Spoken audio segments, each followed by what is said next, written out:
2 মাস 3 মাস পর পরই ওখানে রসুলকে নিয়ে গালিগালাজ করে, ওখানে আমার আল্লাহর কোরআনকে পুড়িয়ে দেয়, ওখানে ওই নবীকে নিয়ে আল্লাহকে নিয়ে সেরা কটূক্তি করে, তাদের কোনো শাস্তি হয় না। তারা মুসলমানদের ঈমানকে দেখতে চায়।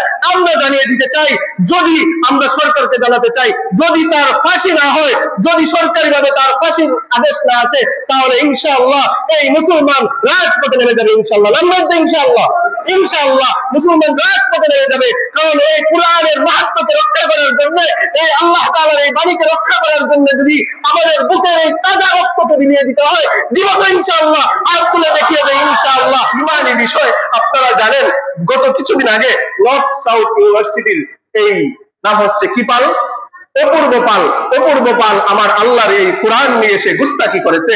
আমার আল্লাহর এই কোরআন নিয়ে এসে প্রতিটা পাতাকে ছিঁড়ে ছিঁড়ে পায়ের নিচে সে পদদলিত করেছে। প্রতিটা মুমিন যার মধ্যে ঈমান সামান্য পরিমাণ, ন্যূনতম ঈমান যার অন্তরে আছে, তার হৃদয় রক্তক্ষরণ হয়েছে।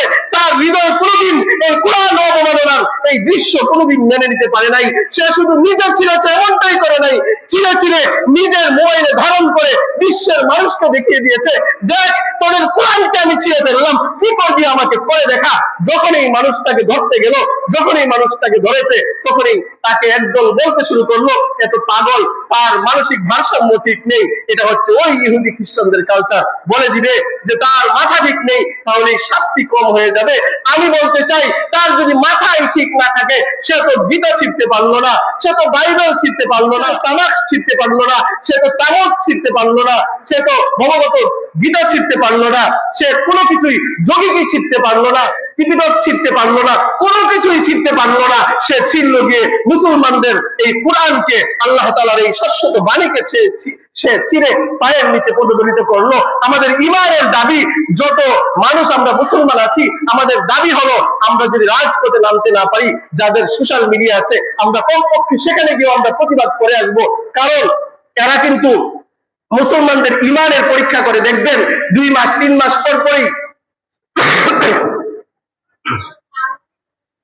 2 মাস 3 মাস পর পরই ওখানে রসুলকে নিয়ে গালিগালাজ করে, ওখানে আমার আল্লাহর কোরআনকে পুড়িয়ে দেয়, ওখানে ওই নবীকে নিয়ে আল্লাহকে নিয়ে সেরা কটূক্তি করে, তাদের কোনো শাস্তি হয় না। তারা মুসলমানদের ঈমানকে দেখতে চায়। আমরা জানিয়ে দিতে চাই, যদি আমরা সরকারকে জানাতে চাই, যদি তার ফাঁসি না হয়, যদি সরকারিভাবে তার ফাঁসির আদেশ না আসে, তাহলে ইনশাআল্লাহ এই মুসলমান রাজপথে নেমে যাবে। ইনশাআল্লাহ, ইনশাআল্লাহ, ইনশাআল্লাহ মুসলমান রাজপথে নেমে যাবে। কারণ এই কোরআনের মাহাত্ম্যকে রক্ষা করার জন্য, এই আল্লাহ তাআলার এই বাণীকে রক্ষা করার জন্য যদি আমাদের বুকের এই তাজা রক্তকে বিলিয়ে দিতে হয়, দিব তো ইনশাআল্লাহ, আর তুলে দেখিয়ে দেয় ইনশাআল্লাহ। আল্লাহ তাআলা ঘোষণা করেছেন, আল্লাহর সাথে যে যুদ্ধ ঘোষণা করবে, রাসূলের সাথে যে যুদ্ধ ঘোষণা করবে, সূরাতুল মায়েদার 33 নম্বর আয়াতে আল্লাহ তাআলা বলেন, ইন্নামা জাযাউল লাযীনা ইউহারিবুনাল্লাহা ওয়া রাসূলাহু ওয়া ইয়াসআউনা ফিল আরদি ফাসাদান আন ইউকাত্তালু আও ইউসাল্লাবু আও তুকাত্তা আইদিহিম ওয়া আরজুলুহুম মিন খিলাফিন আও ইনফাউ মিনাল আরদ।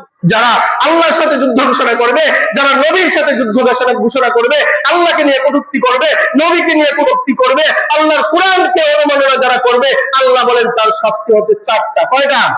আইয়ুকাত্তালু, হয়তো তাকে হত্যা করা হবে, আও ইউসাল্লাবু, হয়তো তাকে ছুরিতে চড়িয়ে দেওয়া হবে, ফাঁসির কাস্টে ঝুলিয়ে দেওয়া হবে, আও তুকাত্তা আইদিহিম ওয়া আরজুলুহুম মিন খিলাফিন, অথবা উল্টা দিক দিয়ে তার হাত পা কেটে দিতে হবে, ডান হাত বাম পা, বাম হাত ডান পা কেটে দিতে হবে, আও ইউফাউ মিনাল আরদ, চতুর্থ যেটা, সেটা হচ্ছে তাকে দেশান্তর করে দিতে হবে। আমরা চাই সর্বপ্রথম আল্লাহ তাআলা যে বিধান নাযিল করে দিয়েছেন, তাকে হত্যা করা হোক, নয়তো ফাঁসির কাস্টে ঝুলানো হোক। আমরা সরকারের কাছে বিনীতভাবে আবেদন করব, যদি এই কোরআনকে নিয়ে সামনে কেউ কটূক্তি করে, সংসদ থেকে আইন পাস করা হোক, তাকে কোনো শাস্তি, কোনো মুকদ্দমা তার নামে হবে না, সাথে সাথে যেখানে করবে ওখানে দাঁড়িয়ে তাকে ক্রস ফায়ার করে তাকে হত্যা করতে হবে। এটা আমাদের মুসলমানদের দাবি। ঠিক আছে তো ইনশাআল্লাহ? আমার দাবির সাথে সবাই আল্লাহ তাআলা সবাইকে কবুল করুন। আমিন। ওয়া আখিরু দাওয়ানা আলহামদুলিল্লাহি রাব্বিল আলামিন।